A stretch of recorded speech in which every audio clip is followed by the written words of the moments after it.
El quinto evangelio. Samael Aun Weor. Conferencia número 60. La energía sexual, en las diferentes edades del hombre. Fecha de grabación: 1972. Lugar de grabación, no consta. Contexto: antigua transcripción. Después de haberme enseñado ampliamente la técnica del Vajroli Mudra, el maestro me explicó un aspecto muy interesante, y que conviene aquí consignar algunos apuntes, de su explicación. La mejor fuente de energía para regenerarse el hombre, es indudablemente la energía sexual, pero esta tiene su comienzo potencial en el laboratorio gonádico, y es precisamente de esto que debemos hablar concretamente. El testículo en sí, está compuesto de 3 capas. La primera, la central, que se forma igual con el niño, que es el centro, o núcleo de producción de células, en el niño inconsciente de su sexo. La segunda capa ya produce células seminales, esta se desarrolla entre los 7 y 14 años de edad, cuando el niño va pasando a la adolescencia. La tercera capa, o la exterior, que se desarrolla después de los 14 años, ya produce espermatozoides maduros y una gran potencialidad, energía en abundancia. Es claro que de esta edad en adelante comienza alternativamente a desarrollarse los espermatozoides en los testículos, un mes en uno y otro mes en el otro, al igual que la mujer, que expele un gameto madura un mes del ovario derecho y otro mes del izquierdo. En el joven ya de 21 años, se advierte una manera distinta de percepción, anhela la independencia, piensa de manera diferente, desarrolla grandes proyectos y tiene una gran capacidad de acción, inteligencia, dinamismo y gran potencia sexual. He ahí el pero: ahí necesita el hombre una orientación más exacta para conducirse sabiamente, aunque es mejor desde los 7 años de edad comenzar a educar al niño progresivamente en los aspectos sexuales. Por el demasiado libertinaje y la vida agitada y desordenada, comienza el hombre a atrofiar esta tercera capa mediante el gasto absurdo de su fuerza sexual, extrayéndola de su cuerpo y convirtiéndose en un degenerado fornicario, pasionario. El hombre va llegando poco a poco a la madurez, ya su mentalidad no desarrolla ninguna experiencia nueva de progresos vitales. Por el contrario, la vejez comienza a marcar la impotencia sexual, ya su capa intermedia y la exterior no producen espermatozoides, entonces la máquina humana llega a la decrepitud. El desperdicio de la energía sexual que el hombre ignorante gasta en placeres vanos del cuerpo, es la causa causorum de las enfermedades, vejez prematura, degeneración de sus valores, la pérdida de la memoria, decrepitud y muerte.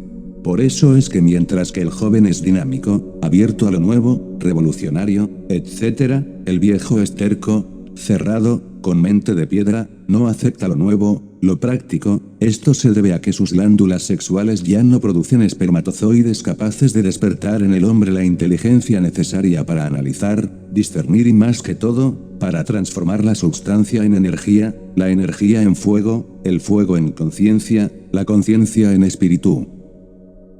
Cuando el hombre conserva los espermatozoides, y los absorbe dentro de su mismo cuerpo por inducción eléctrica mediante la transmutación, ese hombre que así proceda jamás llegará a la decrepitud de su mente y sus valores intelectivos y conscientivos, lo mismo que los propósitos místicos y espirituales, siempre estarán latentes, abiertos a lo nuevo, dispuestos a la investigación. Será un viejo con mente joven, con una gran capacidad de acción, porque sus capas testiculares están en continua producción de nuevos y maduros espermatozoides, que el hombre transforma diariamente en inteligencia, en sabiduría, en fuego, en conciencia, en dinamismo, etc., mediante la transmutación sexual. Por eso el hombre casto, es diferente en todos sus aspectos al hombre fornicario, porque la mejor fuente de renovación constante de valores de conciencia e inclusive valores vitales, es sin lugar a dudas la fuerza sexual. Mientras que el casto conserva sus valores energéticos, el fornicario los pierde constantemente, o sea que mientras el casto escala peldaños de sabiduría, el fornicario pierde y retrocede en la escala de la vida, su cuerpo se deteriora y se acaba.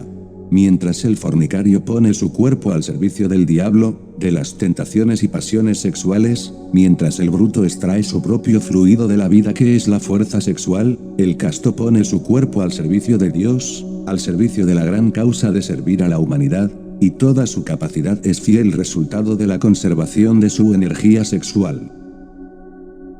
Podríamos hablar o escribir muchos tomos sobre estos aspectos, pero ahora, conviene que tú analices, estudies y medites, en todo esto que te he enseñado en el día de hoy, para que asimismo lo enseñes a los hermanos gnósticos en forma práctica y precisa, tal como lo acabas de oír.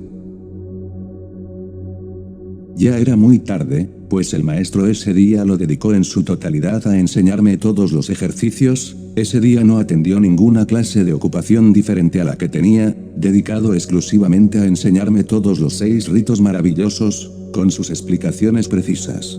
Aún está viva en mi mente la imagen del gran maestro, que con amor infinito hacía jornadas de verdaderas maratones en su afán por entregarme todos estos conocimientos que yo ahora, siguiendo el ejemplo de nuestro muy amado maestro, entrego a su vez a usted, amable lector, que gentilmente se ha dignado a leer la obra que tiene entre sus manos.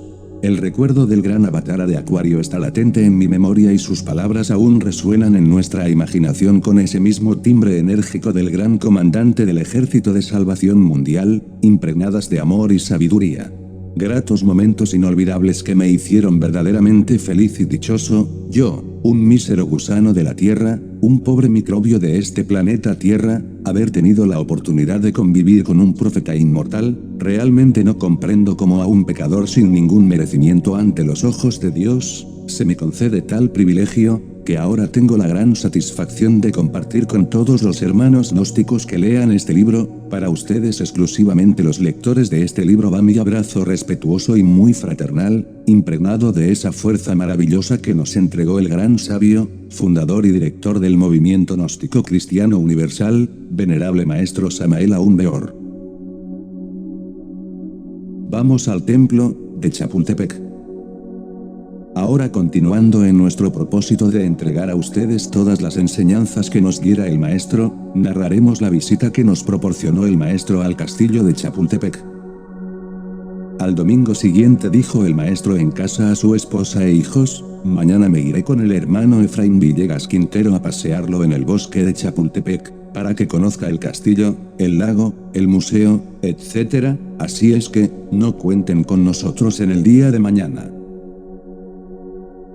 En efecto, al día siguiente, tomamos el almuerzo, desayuno en Sudamérica. Un buen amigo nuestro nos llevó en su automóvil hasta el castillo de Chapultepec, nos dejó en las estribaciones del castillo y se marchó. Antes de entrar al castillo, el maestro quiso darme algunas explicaciones sobre algunos aspectos esotéricos. En efecto, el maestro comenzó así su exposición.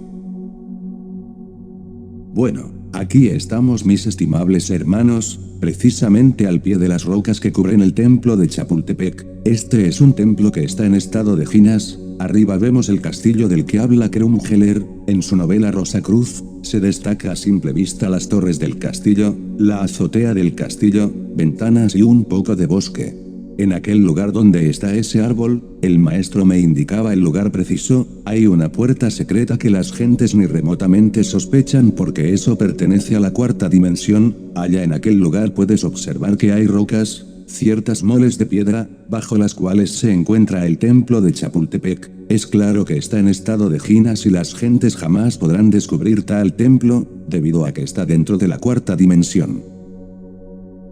Para entrar a este templo solamente se puede en cuerpo astral, o viniendo con el cuerpo físico en estado de ruinas. Es un templo maravilloso, los que lo conocemos por dentro sabemos cómo es. Tiene los muros, como dice Krum Heller, ciertamente son de oro puro. Tiene su altar mayor, tiene su coro, donde cantan los Elohim, tiene sus guardianes en la puerta armados de sus espadas flamígeras, etcétera, etcétera, etcétera.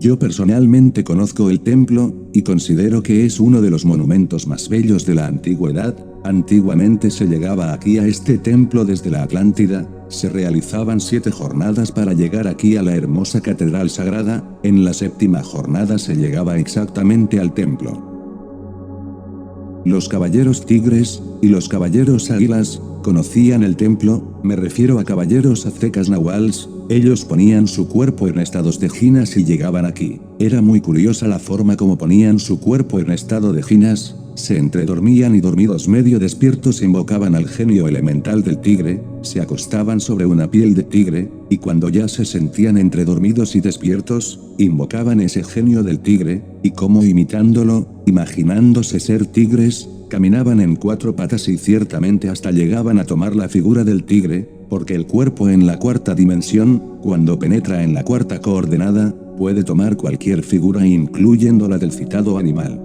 Al llegar al templo, asumían otra vez la figura humana. Claro, estos son fenómenos de la 4ª vertical que en el mundo de 3 dimensiones resultaría imposible hacerlos obviamente, si un profano nos escuchara en estos momentos hablando tales cosas, diría o consideraría absurdo lo que estamos diciendo, pero en la 4ª vertical todas estas maravillas se pueden realizar con facilidad. Yo que estaba siempre en plan de investigar, averiguar, conocer, saber y aprovechar al máximo el momento que estaba viviendo para recibir los conocimientos directamente de la fuente, le pregunté al maestro, lo siguiente. Si nosotros nos subiéramos, ¿dónde está el palo aquel, ocultando la puerta del templo? Usted percibiría las vibraciones de los maestros que están ahí adentro. Respuesta del maestro Samael. Pues yo como quiera que conozco muy bien aquí todo esto, y que he venido varias veces, indudablemente conozco la puerta de entrada y conozco el interior del templo, de manera que para mí esto es completamente familiar, para mí esto no es una novedad por lo que ya estoy acostumbrado a venir al templo, y entrar en su interior. Yo volví a preguntar, maestro, ¿es posible que alguna vez, este templo se haga tangible y visible, así a simple vista dentro de la 3ª dimensión, para uno verlo así en cuerpo físico? Respuesta del maestro Samael. Este templo estuvo antiguamente en el mundo tridimensional, era visible y tangible para los aztecas, ahora está en la 4ª dimensión, es decir, cuando se inició la conquista de los españoles, no quedó más remedio que poner el templo en la 4ª vertical para evitar la profanación. Después de esta breve explicación, pasamos por frente al Salón de los Espejos y nos dirigimos hacia arriba al castillo, entramos al museo, varios centenares de personas estaban aquel domingo visitando el castillo, el maestro me iba explicando salón por salón los motivos, los cuadros, las pinturas etc., narrándome históricamente aspectos de vidas pasadas suyas relacionadas con la Revolución Mexicana, etc., etc., etc. Ya saliendo del castillo, me mostró una enorme pila bautismal y me dio algunas explicaciones sobre lo que simboliza el bautismo con agua, me dijo que eso simbolizaba la piedra con el agua de la vida y que en sí el bautismo era un acto de magia sexual, esto lo entienden los gnósticos. Luego vi un símbolo muy bonito que está en la bandera nacional de México, una águila tragándose una culebra y claro que le pregunté al maestro, ¿qué significado tenía ese simbólico cuadro? A lo cual el maestro me explicó lo siguiente. Bueno, el águila siempre simboliza un ave, como el ave fénix, como la blanca paloma del Espíritu Santo, es decir que siempre tiene el simbolismo del tercer logos, y la serpiente es la divina Kundalini, que el águila se traga a la serpiente es cierto, es el desposorio de Shiva Shakti, la unión de la Madre Divina Kundalini con su divino esposo, el Sacratísimo Espíritu Santo, pero para que se realice tal unión con pleno éxito, es necesario que la serpiente ígnea, la Madre Divina Kundalini, se lo haya tragado primero a uno. Porque si ella, por ejemplo, fuera tragada por el tercer logos sin ella habérselo tragado a uno, pues ella sería feliz con el tercer logos integrados formando el único ser, allá arriba, pero nosotros quedaríamos aquí abajo desamparados y sin esperanzas de ninguna especie, por eso es que te digo que primero hay que despertar el Kundalini, o sea la serpiente ígnea de nuestros mágicos poderes, desarrollarla, desenvolverla y luego debemos ser tragados por la culebra, para tener derecho a gozar de los poderes de la serpiente, y después sí que el águila se trague a la serpiente. Después de la unión de la serpiente con el águila, entonces quedamos completos, porque en la unión de la Madre Divina con el Espíritu Santo o tercer logos, vamos nosotros integrados, ya quedamos convertidos en Kumaras, ese es en síntesis el simbolismo del águila tragándose a la serpiente, pero como te digo es necesario que primero nos trague la serpiente, y después sí que el águila se trague a la serpiente, ¿entendido? Sí, venerable maestro. Ya estando de nuevo afuera del castillo, el maestro me dijo, bueno, Ya has conocido el castillo de Chapultepec, del cual habla el maestro Krumgeller en su novela Rosacruz. Yo conozco este castillo hace muchísimos años, miles de años, pues mis distintas vidas pasadas para mí son como una larga existencia ya que las recuerdo todas perfectamente. Te digo que yo podría cambiar de cuerpo sin necesidad de pasar por una nueva matriz, simplemente me bastaría tomar el cuerpo de otra persona, y continuar mi camino, y seguir la campaña. Ya una vez afuera nuevamente de los predios del castillo, observé que cruzaban centenares de personas por el lado nuestro, entonces se me ocurrió formularle una nueva pregunta al maestro. Pregunta: ¿qué tal que todas estas gentes que cruzan por aquí supieran, o conocieran la investidura suya como supremo comandante de esta era de Acuario, pero a usted lo ven como un ciudadano cualquiera? Me respondió el maestro: mejor pasar desapercibido. Por el contrario, yo estoy haciendo el movimiento gnóstico mexicano con un esfuerzo tremendo, ya dentro de poco tiempo tendremos personería jurídica, y este movimiento será muy fuerte, se extenderá como ya te lo he dicho de frontera a frontera y de mar a mar, pero yo procuro más bien borrarme, irme borrando hasta desaparecer, porque la personalidad mía no interesa, ni me interesa subir al tope de la escalera, ni hacerme sentir, descollar, etc. No, a mí no me interesan estas cosas, me interesa la obra. Lo único que me interesa es que la obra triunfe, y mi personalidad borrarla, porque considero que no tiene la menor importancia, lo que interesa es la obra, eso es todo. Pregunta: maestro, ¿por qué en el Supremo Manifiesto prohibió las visitas a usted?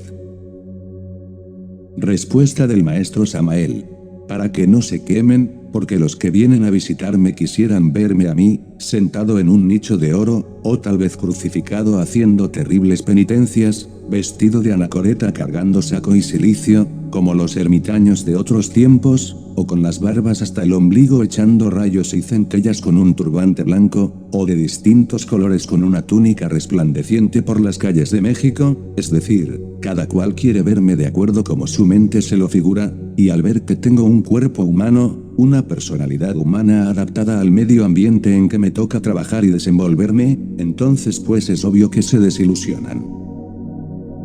Después, salen hablando cosas horribles, y disuelven los grupos del movimiento, dañan a muchos, y sacan a muchos débiles del camino donde se pueden hacer fuertes, abandonan la senda, dejan el real camino. Precisamente, recuerdo ahora de una carta que le enviaba el maestro Kouzumi a uno de sus discípulos, con los cuales mantenía correspondencia, le decía: ¿está usted seguro de que el entusiasmo que usted ahora siente por venir a verme, no se perderá cuando me conozca?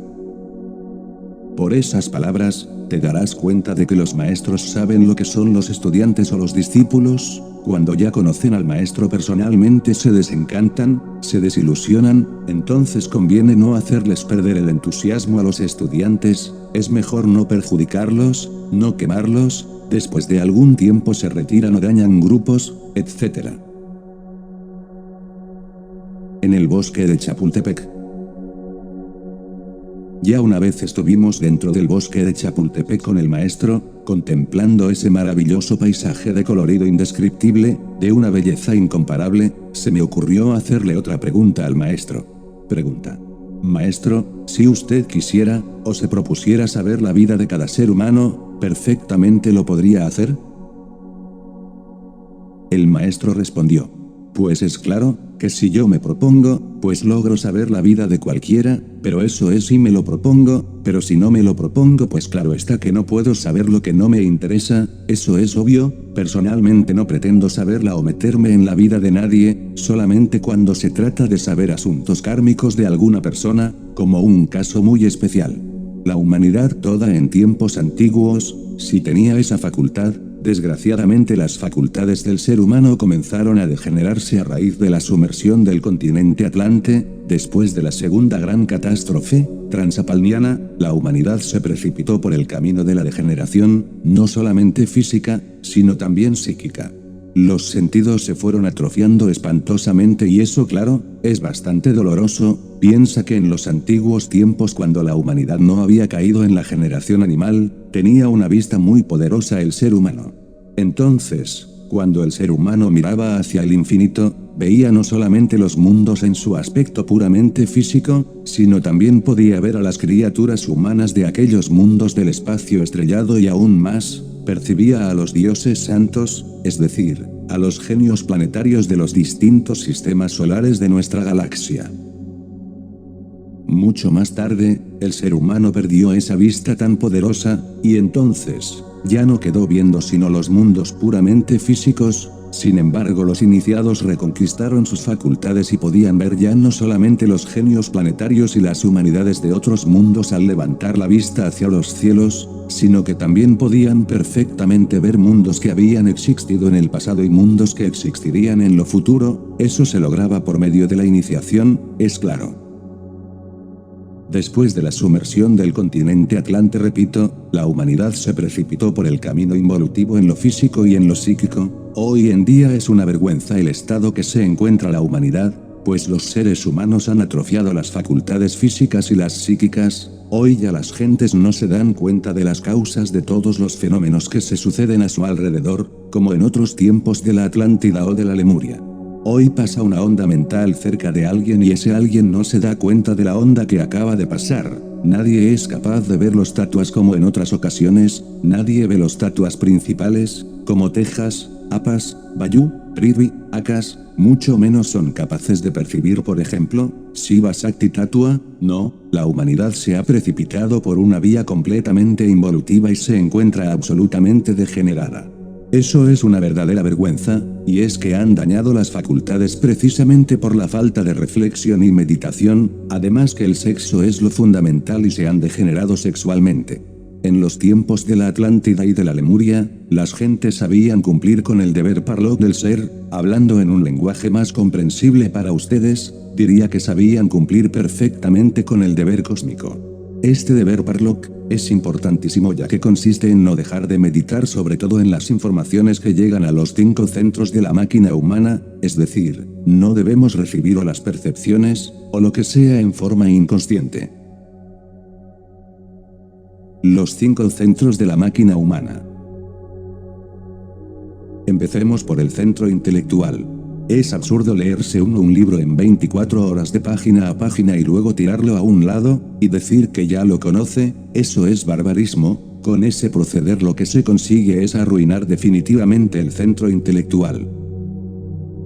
Los antiguos solamente leían un pedacito o una página, un párrafo nada más, y luego meditaban durante mucho tiempo en lo que habían leído, se sumergían en los mundos superiores a través de la meditación para tratar de aprender o capturar el hondo significado de aquel párrafo que habían leído. Así eran los antiguos. A mí todavía me tocó conocer en esta época al indio Bernardino Alfaro Torres, un indio arhuaco. Este indio Bernardino, por ejemplo, se conocía mis obras a las 1000 maravillas, había leído El matrimonio perfecto y La revolución de Bell. Bueno, yo creía que las había leído, porque no ignoraba nada de lo que yo había escrito en esas obras, y sucede que el indio no las había leído, las había estudiado en los mundos superiores, que es diferente. Esos libros míos los colocan los arhuacos en sus altares, y les rinden culto, dicen que son libros de la madre naturaleza, pero ellos los estudian es en los mundos superiores y es en esa forma como ellos conocen el contenido de mis libros, no a través del mero proceso intelectivo, sino por experiencia directa. Pregunta. Maestro, ¿en qué consiste que uno cuando lee una de sus obras, de hecho se siente uno impregnado de una fuerza poderosa? ¿Qué fenómenos se sucede ahí? Respuesta del maestro Samael. Bueno, tiene uno que abrirse a lo nuevo. Si el estudiante, el lector, el devoto, se abre a lo nuevo y estudia una de mis obras, pues conocerá la revelación en ella contenida, eso es claro, la sentirá en lo hondo de su conciencia. Pero aquellos que estudian mis obras en forma puramente mecánica, lo único que consiguen es arruinar tontamente su centro intelectual. Mis obras deben estudiarse en combinación con la meditación. Continuemos ahora con el centro motor.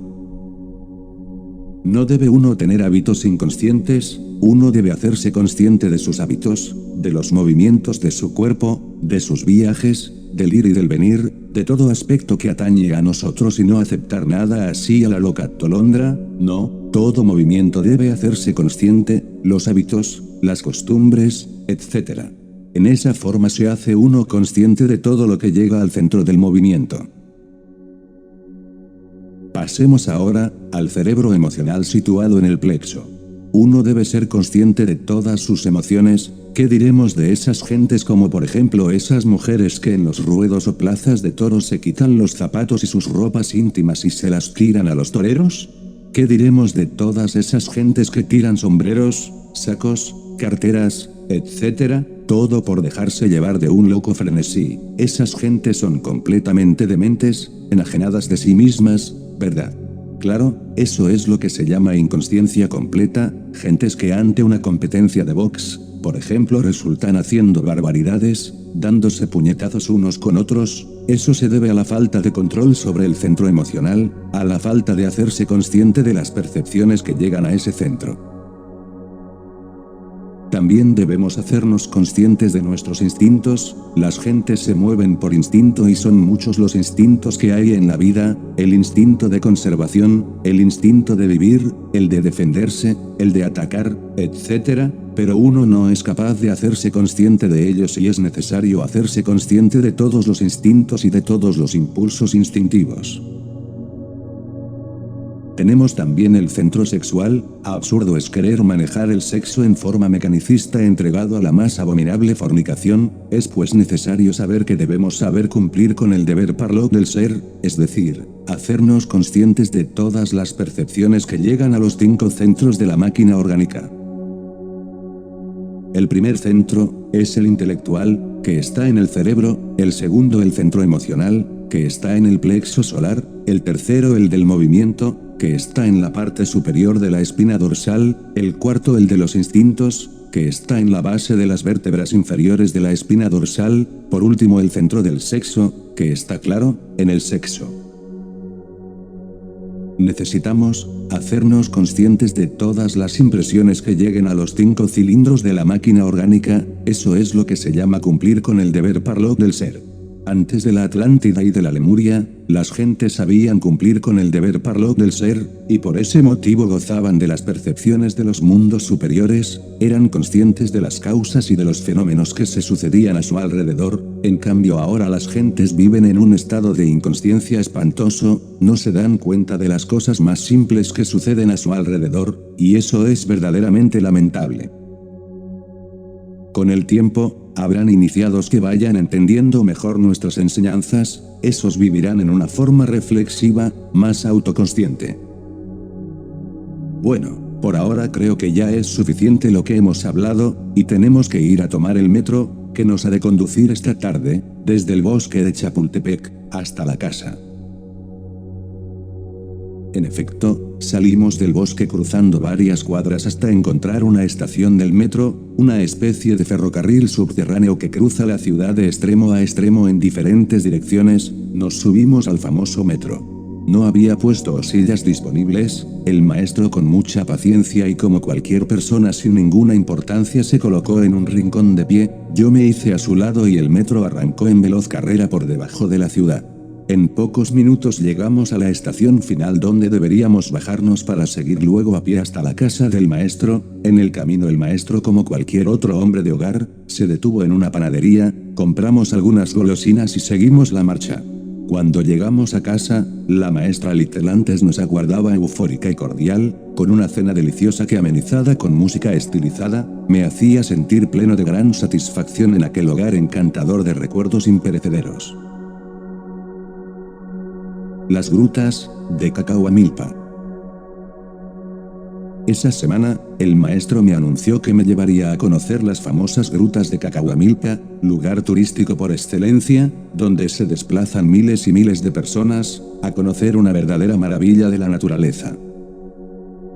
Tal como me lo había prometido el maestro, al domingo siguiente, doña Arnolda, la esposa del maestro, Isis, la hija casada, y su esposo Tony, y 2 nietecitos del maestro, subimos a un automóvil, y salimos rumbo a las grutas. Yo no tenía idea de las proporciones de dichas grutas.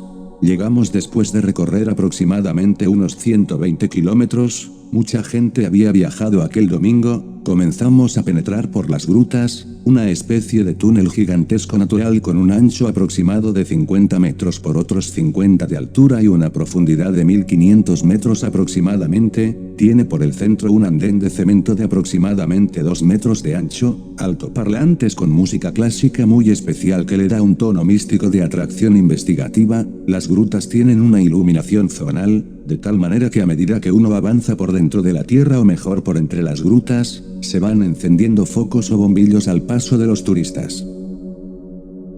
El maestro comenzó por explicarnos la similitud de aquel lugar con los mundos sumergidos del abismo, más concretamente con el primer círculo del abismo llamado el limbo, pero dejemos que sea él mismo quien nos explique estos aspectos científicos.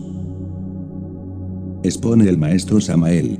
Esto es lo que podríamos llamar el limbo, porque todo el conjunto de grutas que existen sobre la faz de la Tierra, en lo meramente interno, es decir desde el punto de vista tetradimensional, y pentadimensional, etc., vienen a unirse, conformando así el limbo de los cristianos. Pregunta. Maestro, entonces ¿qué clase de almas o esencias, o egos, vienen aquí a este plano llamado limbo, que se parece al abismo? Responde el maestro. Bueno, hablando ya en el sentido general de la palabra, la sección limbo encierra todas las cavernas de la tierra, pero es claro que quienes ingresan al limbo son nada menos que todos los desencarnados, todas las gentes que no se han autorrealizado, normalmente después de la muerte viven en el limbo, eso es apenas lo normal. El maestro se lamentó de que nosotros estuviéramos tan dormidos y que hubiéramos perdido la vista interna, es decir la clarividencia, para que pudiéramos ver los gnomos y los devas que él a cada rato saludaba con venias reverentes y que nosotros solamente observábamos al maestro que lo hacía en forma tan natural y nos decía, ven ustedes allá encima de aquellas rocas, a un grupo de devas que nos están saludando. Nosotros en honor a la verdad teníamos que mover la cabeza de lado a lado indicando negativamente que veíamos solamente rocas, pero nada de lo que él ansiaba que nosotros viéramos.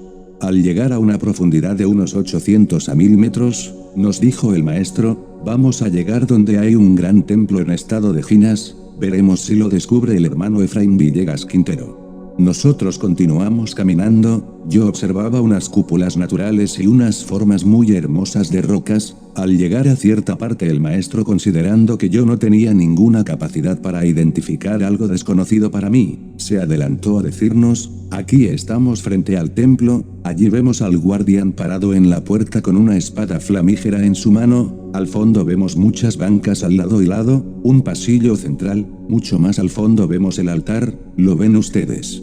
Nosotros los que íbamos con el maestro no nos quedó más remedio que volver a batir la cabeza de oreja a oreja indicando que estábamos más tapados que una caja fuerte.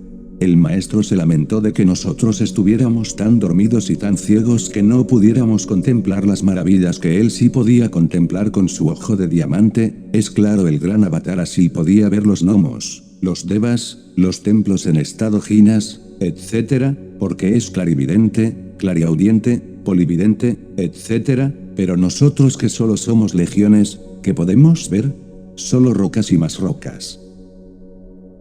Llegamos a una región oscura por allá muy adentro de la tierra, ya estábamos muy profundos, cuando se me ocurrió preguntarle, maestro, ¿andar en los mundos infiernos es lo mismo que andar por aquí en estas profundidades oscuras? El maestro respondió, pues, un poco más hondo, más profundo, más pavoroso, esto solo nos da una pálida idea, solo que la luz en esas regiones infernales es infrarroja y pertenece a las gamas del infrarrojo, pero siempre bajo la corteza geológica. En mi libro titulado, sí, hay infierno, sí, hay diablo, sí, hay karma, hablo de los 9 círculos dantescos, hablo de regiones que están colocadas pues así bajo la corteza geológica de la Tierra, en zonas que son cada vez más y más profundas. Por ejemplo, la primera zona sería la más superficial llamada lunar, una más profunda que se le dice de Mercurio, una tercera que se le llama de Venus, una cuarta región todavía más honda que es la solar, otra más honda es la marciana, otra es la de Júpiter, una séptima región sumergida que es la de Saturno, el octavo círculo o región es la de Urano, y el noveno es la región de Neptuno. El maestro nos hacía descripciones científicas acerca de las hermosas columnas naturales de roca que sostenían como las cúpulas de lindas torres y encielados de una gigantesca catedral subterránea, dibujos y cuadros imposibles de narrar con palabras, todo aquello iluminado con potentes reflectores que hacían aparecer todo aquello como un sueño de fantasías. Había una especie de pila bautismal a un lado del camino, habían monumentos como de santos o imágenes en marcha, altares de rocas naturales, graderías, y tantas maravillas en esas profundidades de la tierra, que para mí aquel panorama era como un sueño, pero todo tenía siempre visos místicos muy hermosos. Después de llegar hasta muy adentro, el camino fue dando una vuelta y claro que nosotros que seguíamos las explicaciones del maestro, no nos preocupaba hasta dónde fuéramos, cuando de pronto noté que íbamos pasando por una parte donde ya habíamos pasado. Efectivamente, ya veníamos de regreso, pero la mágica expresión del maestro nos hizo olvidarnos de todo análisis. Cuando yo me di cuenta, era que ya estábamos de regreso y francamente, no supe cómo ocurrió, pero nunca supe cómo regresamos por el mismo camino sin devolvernos. Salimos de nuevo hasta el sitio donde habíamos dejado estacionado el automóvil, tomamos de nuevo la vía que conduce a México por Cuernavaca, ciudad esta en donde nos detuvimos a la comida en un restaurante frente al parque central de la ciudad.